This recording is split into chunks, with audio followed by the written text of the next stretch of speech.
बापरा वालों को वो आएंगे और गुरुदेव के समक्ष अपनी शंका रखेंगे। मेरे मैम गुरुदेव आचार्य से के चरणों में बारंबार नमोस्तु नमोस्तु नमोस्तु चतुर्वेद सिंह के चरणों में नमोस्तु वंदा में इच्छामी। गुरुदेव पूर्व भाव में किए हुए बुरे कर्म और इस भाव के किए हुए बुरे कर्म को की निर्जरा ग्रस्त जीवन में कैसे दूर करें। सवाल समझ में आ गया इनका। पूर्व भव की निजना, इस कर्म की निजना घर में रहते हुए कैसे करें। देखो भैया, घर में रहते रहते निजरा तो जितनी उतनी ही होगी। यदि घर में रहते रहते बुरे कर्मों की निजरा हो जाती तो घर बैठे बैठे केवल ज्ञान की प्राप्ति हो जाती। इसलिए आचार्य भगवान कहते हैं सबसे पहले पाप कर्मों को विनाश करो। और पाप कर्म कौन कौन से, जाना बननी, दसना बननी, मोहिनी और अंतराय।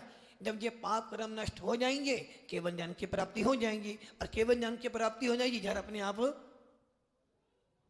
इसलिए यदि आप घर में रहते रहते भी कुछ पाप कर्मों की निजना करना चाहते हो तो सबसे अच्छा उपाय है प्रतिदिन मंदिर जाना, अभिषेक पूजन करना, स्वाध्याय करना, दान देना, साधु संतों की सेवा करना।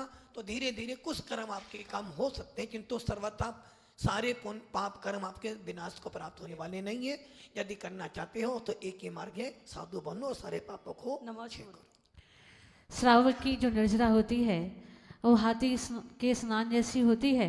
हाथी क्या करता है, तालाब में जाकर के स्नान करता है और स्नान करने के उपरांत फिर से धूल डाल दिया करता है। इसी प्रकार जो गृहस्थ होते हैं वो नवीन कर्मों की निर्जरा करते हैं, प्राचीन कर्मों की निर्जरा करते हैं और नवीन कर्मों का बंद कर लिया करते हैं। इसलिए उनका जो निर्जरा है वह जो कर्म की स्थिति है वो कभी भी बैलेंस जो उनका बराबर रहता है। तो यदि आपको निर्जरा करनी है तो आप गुरुदेव के सम्मुख और यहाँ आकर अपना कर्मों की निर्जरा कर सकते हैं।